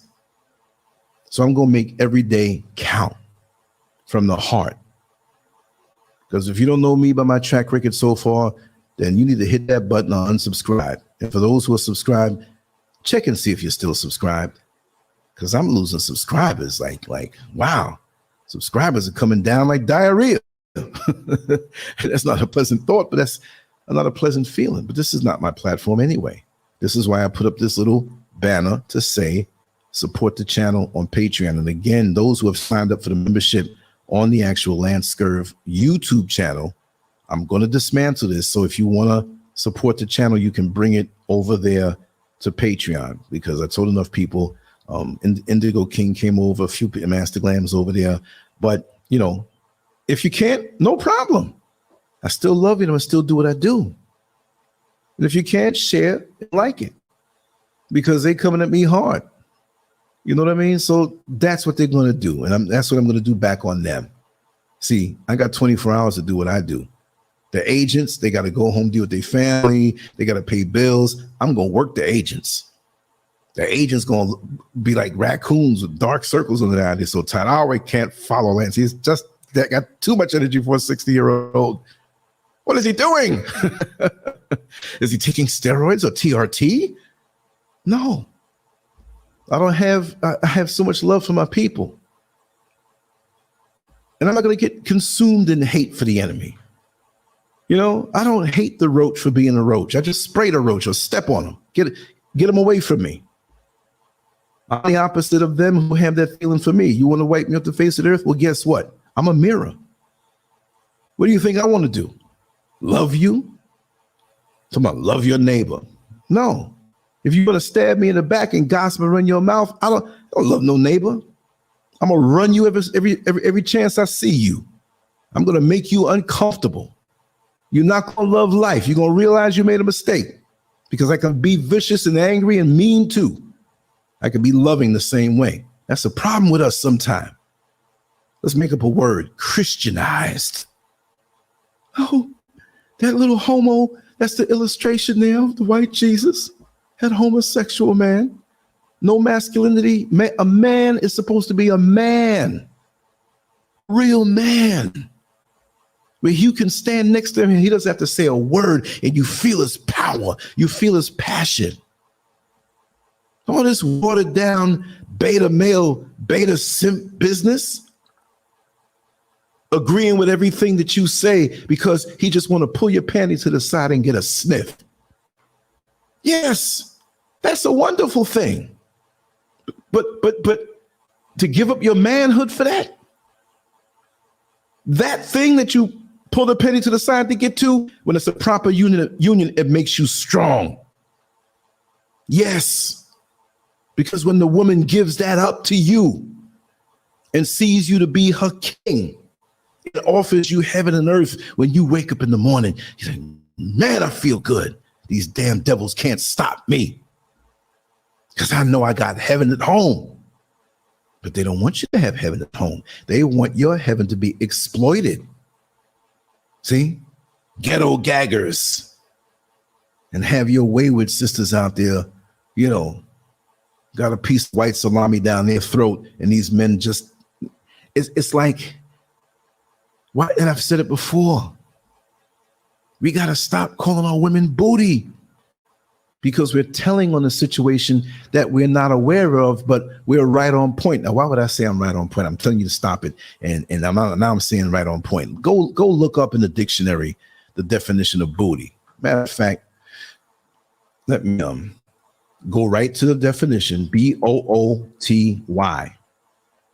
And let me see if it says definition. Okay, let me just put definition. Come on, booty definition. Okay. What's the first thing when you pull up and you see booty?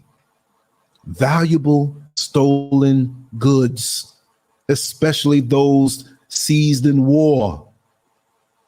Valuable stolen goods. It's stolen. It ain't his. Especially those seized in war. War. See, we in a war, we don't realize it.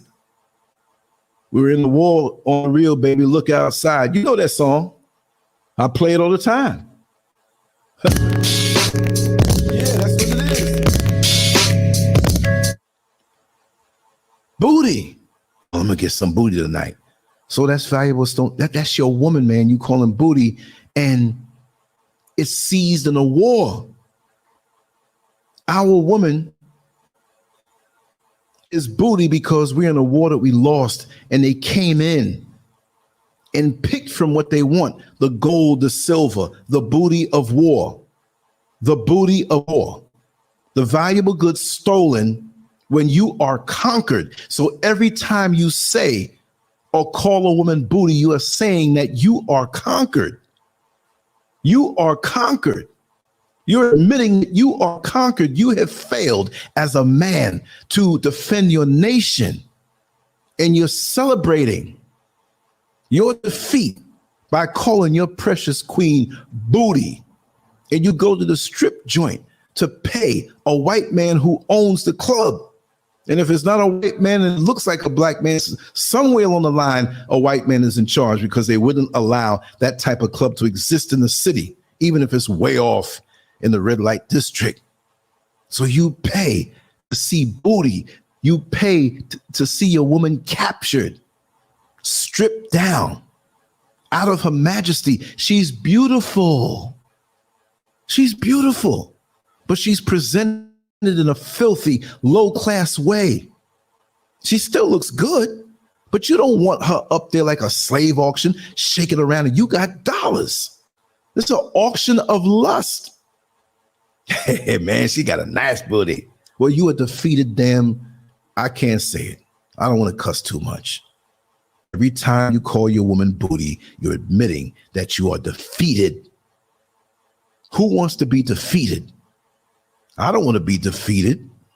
Matter of fact, just for the sake of circulation, I'm going to talk about that on maybe a 3 or 4 minute video. So that's all it is. And I'm going to put a woman's backside as much as I can.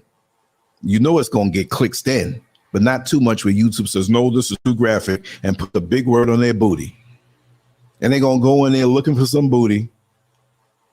Or maybe I can get a couple of these girls who are prostituting themselves, and I'm going to sit in the chair with a straight face, and they'll be next to me shaking their booty, but they'll be covered enough. And I'm going to talk and say this thing while they shake, and people come there for lust reasons, but they get a lesson when they leave.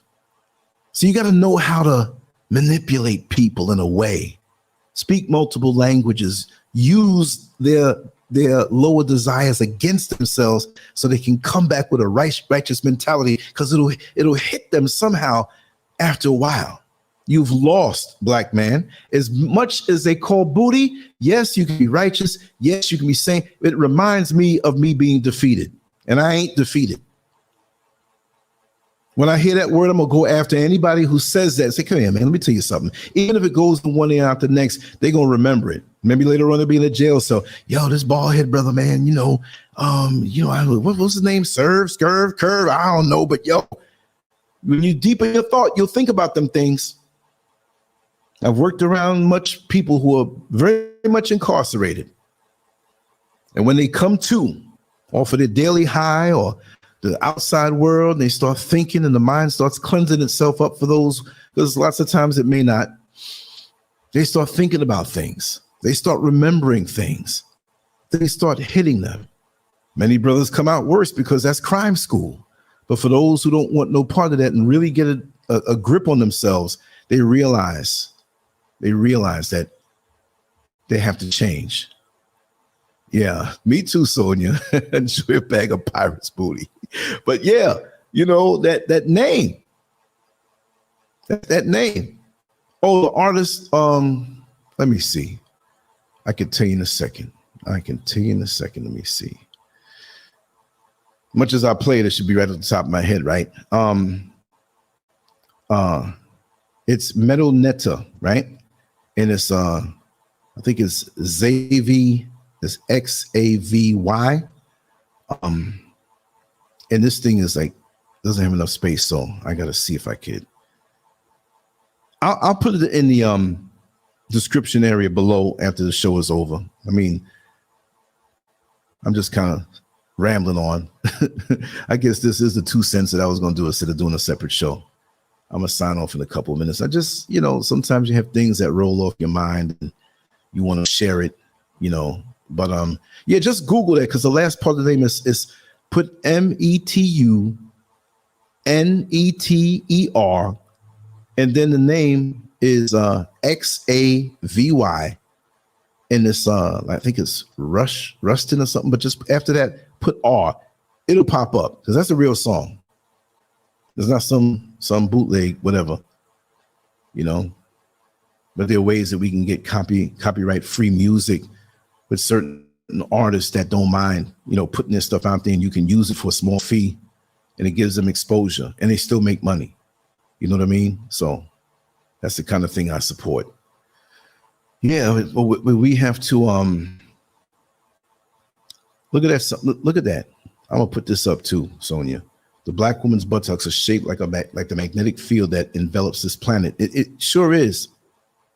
I'm just gonna be straight up. I love booty. And I'm not calling it booty, I'm being funny. But I don't love being defeated. But from young, I've always had this thing about a black woman's backside, how beautiful it was, and the thighs and legs. And it always fascinated me. Even before the single digit ages, I was like, wow, look at that. It's beautiful. I never said beautiful, but I was just like always peeking and looking. And I joke with Mrs. Scurv sometimes. I'll tell you a joke. If we travel out of town, I tell us, listen, tell the people at the hotel ahead of time to remove one set of pillows. You can keep your pillows, but I have my built-in set of pillows. She said, oh, you're so crazy. I'm not going to tell them that. I said, those are my cushions. That's the best place for me to rest my head at night. It's warm. It's rounded. It's just made for me. No, my butt wasn't made for you. I said, when the creator made your backside, he made it for me. That's right. It may not look round and big, but it expands. It is made for me. Boy, it looks so good. Let me take a little rest right now. But you're so right. We are electric, and you're right, Sonia. Yes. I'm looking at I'm noticing those things in nature. Seriously, the more I spend time, not just alone, but just away from that place called America, more things come to me, more downloads come to me that for some may think that, well, this doesn't make sense. Like, why are you thinking this? And it just comes to you. You just know. What we call animals, they're more advanced than we are because they deal with the system, the natural system as it is, and they can survive. Imagine being an animal out in the nature at night, and you got things that you can eat below you on the food chain, and you have things that are above you on the food chain that can eat you. And if you get caught slipping, guess what? You're dinner for somebody. But most of the time, you see everything out there chilling because they've been given instincts. But us now, we continually desire to be around the person who is on the level of a beast who definitely wants to eat us and get rid of us. But because of the sugar and the alcohol and the drugs and the sick entertainment and the school systems that are really schools of indoctrination, we're not operating as we should. So we don't have the instinct of survival to be around these beasts. And we walk right into the trap, don't we? We think it's an honor and a badge.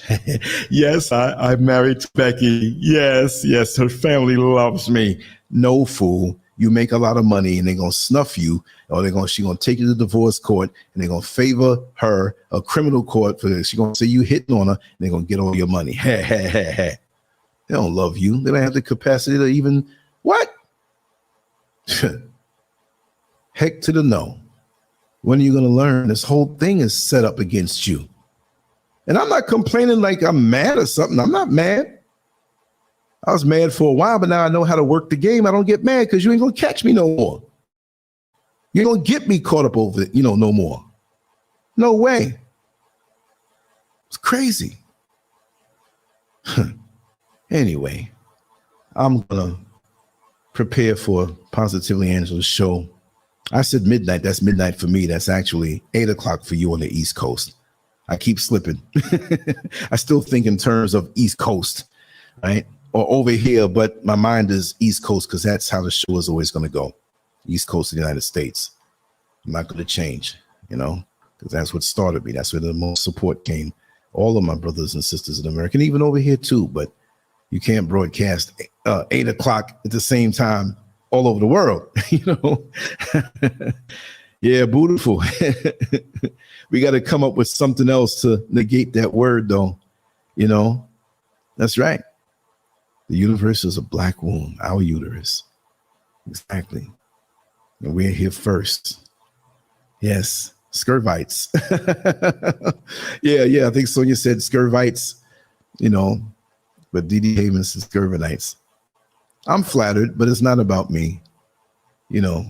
That's what the address is on all that we do, LanceScurv. That's all it is. It's like, I'm like a restaurant, right? That I could have been around for 30 years in the neighborhood, right? And it just happened to change the name of the business and to something else, but it's the same.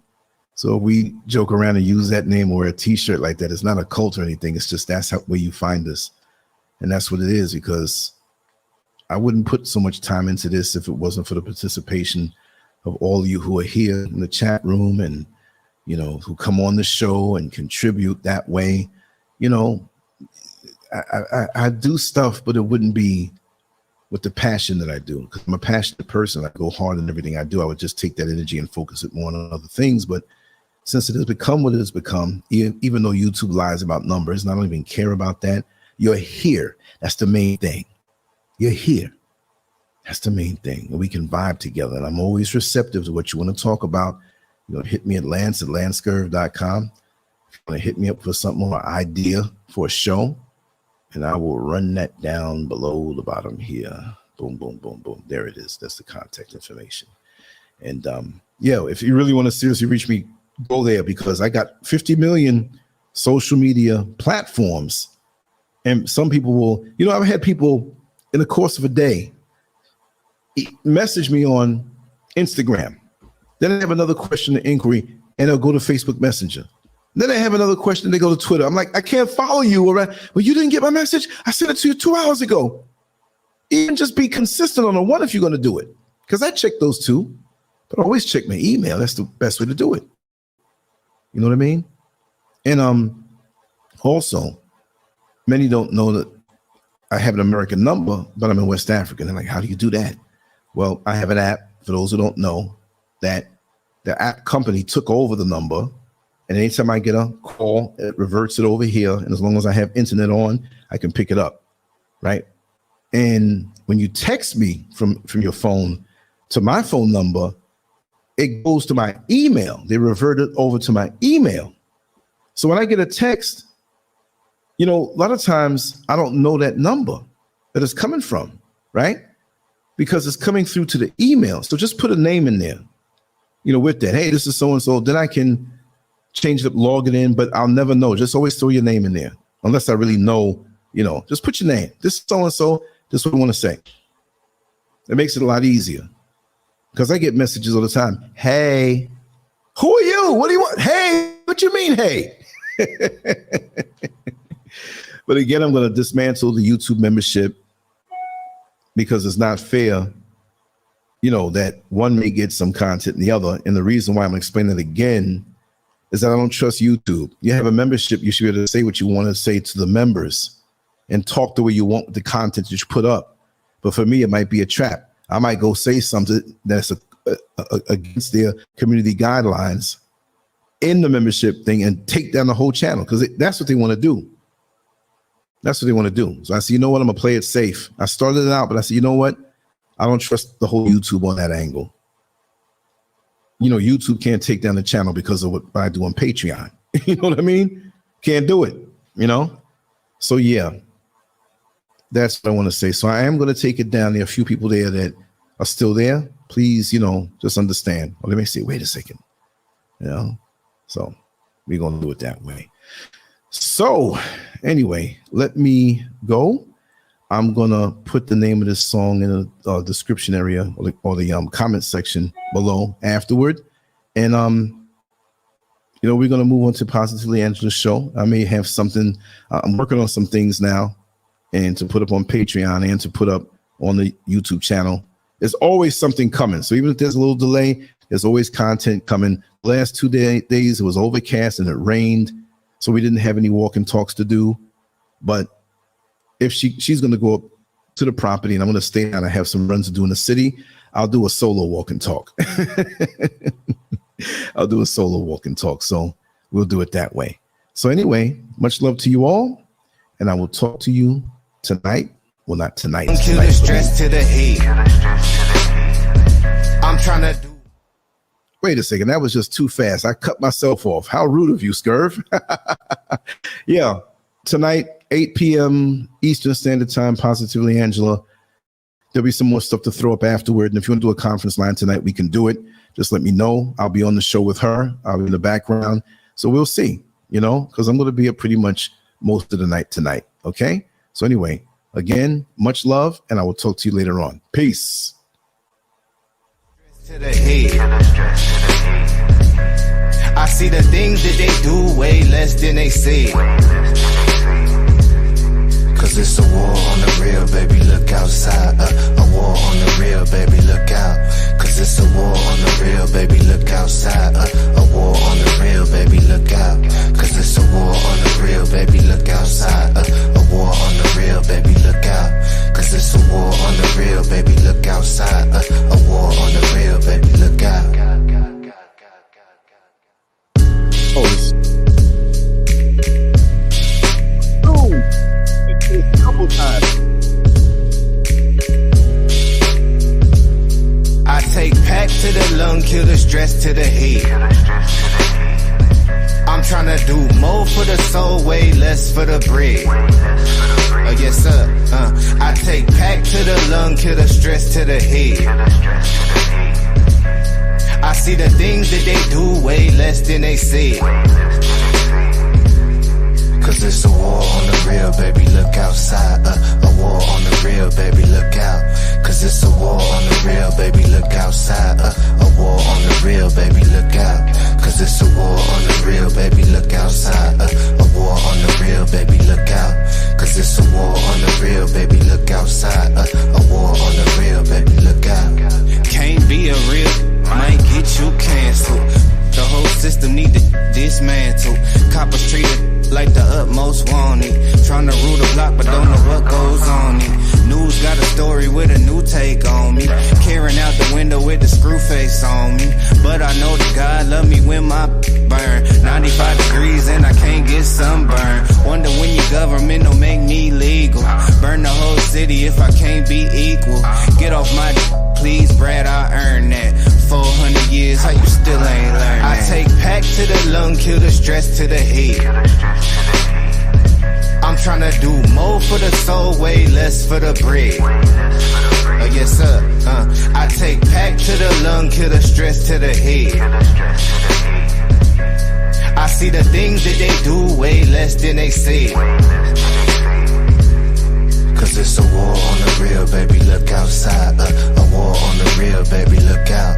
Cause it's a war on the real, baby, look outside. A war on the real, baby, look out. Cause it's a war on the real, baby, look outside. A war on the real, baby, look out. Cause it's a war on the real, baby, look outside. A war on the real, baby, look out. Shout out to the trying to gentrify the genre. Tell them free my middle finger to your honor. In the days coming down the seconds on the timer. Goofy still trying to purchase that designer. About to buy, learn to grow my own food. Cause I don't like the look they give me in the Whole Foods. And when you stay ready, you ain't gotta get ready. But it ain't on me now, I'm limping cause my heavy. But ain't sweet, think we thin. My whole attitude on MC Ren. It's my neighborhood now, Bob, I bought that. 400 years, how you still ain't caught that? I take pack to the lung, kill the stress to the head.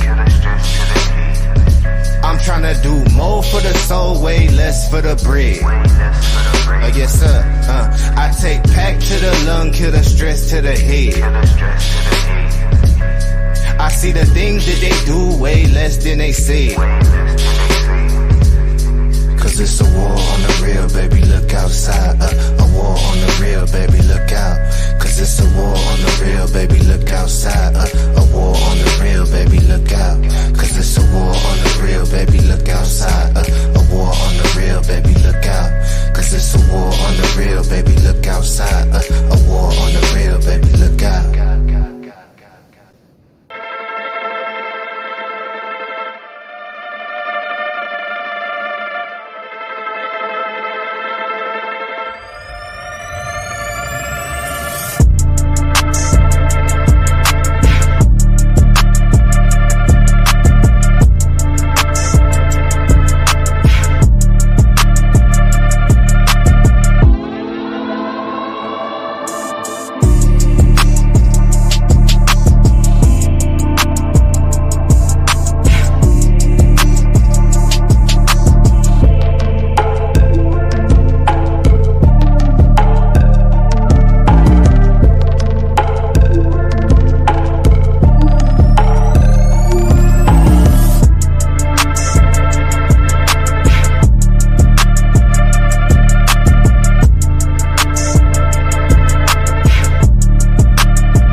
Take it away, feeling too good to me.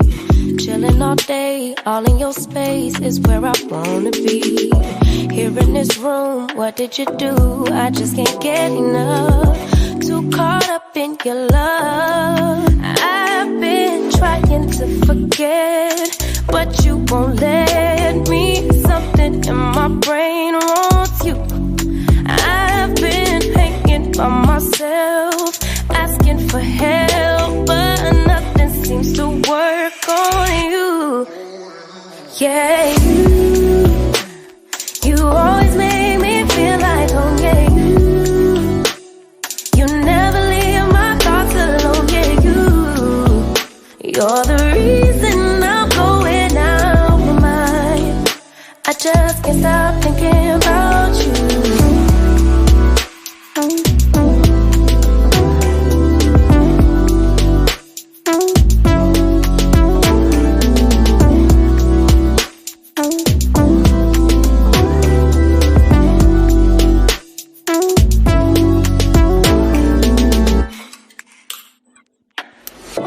All that I crave when you're away, nights are sleepless. Do we need space? Yeah, maybe you're brave, boy, you're my weakness. Give and we take, the love that we make, it's my favorite drug. Too caught up in your love. I've been trying to forget, but you won't let me. Something in my brain wants you. I've been hanging by myself, asking for help, but nothing seems to work on you. Yeah, you always make me feel like home. Yeah, you never leave my thoughts alone. Yeah, you're the reason I'm going out my mind. I just can't stop thinking about you.